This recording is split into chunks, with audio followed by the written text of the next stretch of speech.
You hear the term DevSecOps thrown around all the time, right? And if you're like me, you might think, oh, great, another buzzword to make my life harder.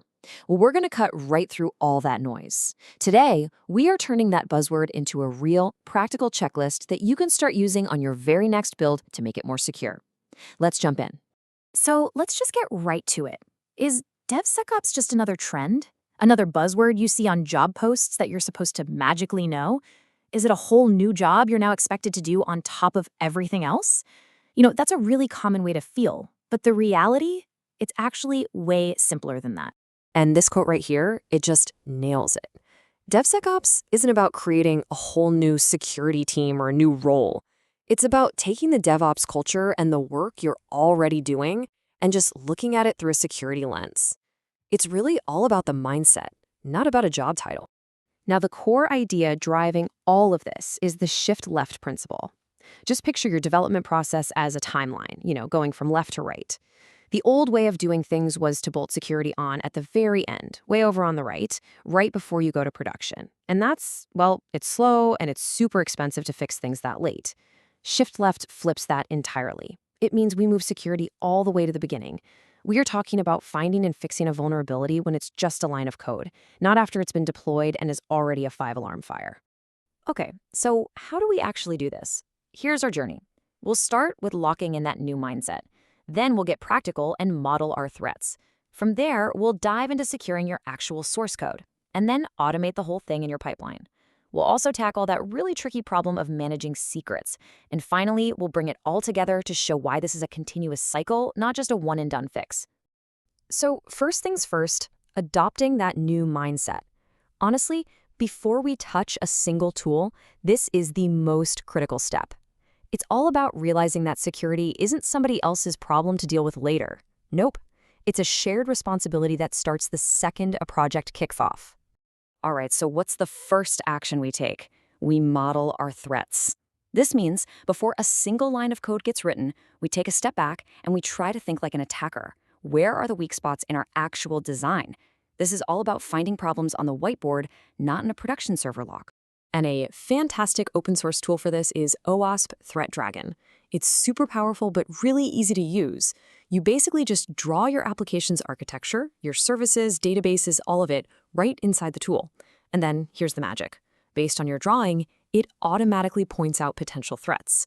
Best of all, and this is so crucial for getting the rest of your team on board, it generates a nice, clean PDF report that you can share to show everyone exactly where the risks are. Okay, once we've looked at the big picture, the architecture, it's time to zoom right in on the source code itself. This is probably your most important line of defense because it's where one of the most common and frankly most embarrassing mistakes happens, accidentally leaking your credentials. A pre-commit hook is like your own personal security guard for your code. Before you can even finalize a git commit, this little script runs and gives your changes a quick scan. If it sees anything that even looks like a password or an API key, boom. It stops the commit right in its tracks and tells you what's up. The key here is that the secret never, ever leaves your laptop.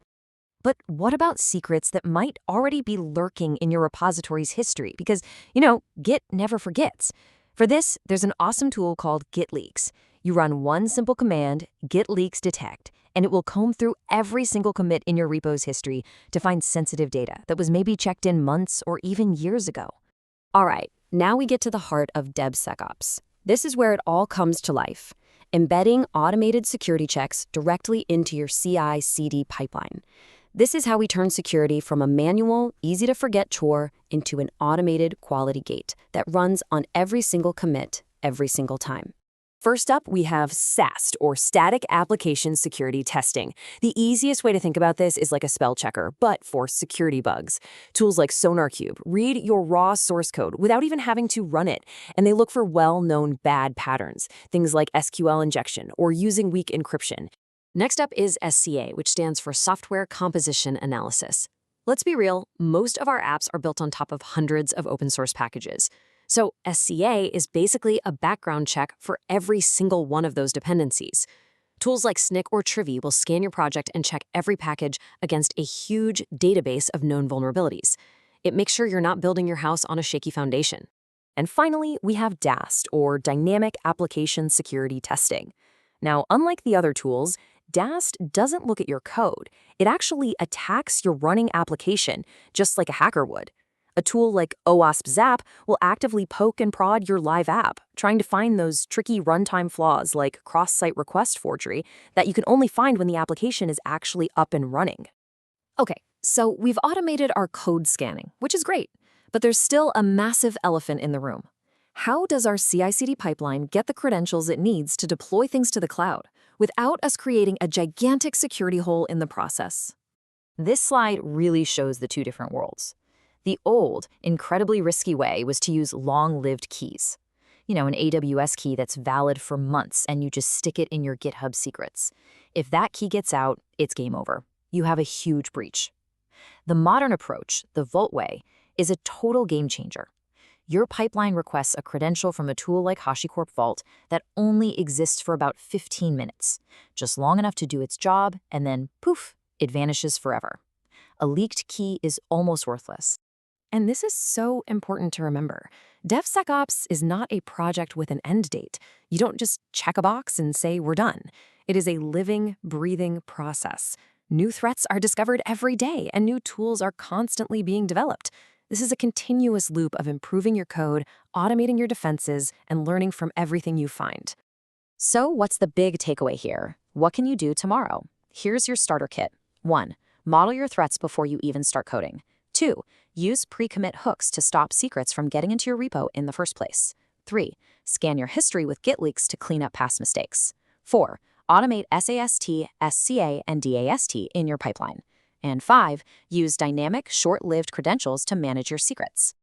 And I'll just leave you with this one final thought to chew on. Right now, AI is starting to write more and more of our code. And it might be using outdated packages, or it might copy vulnerable code it found somewhere online. As that becomes more and more common, who's ultimately responsible for securing that code? Is it the developer who wrote the prompt? Or is it the DevSecOps pipeline that failed to catch the issue?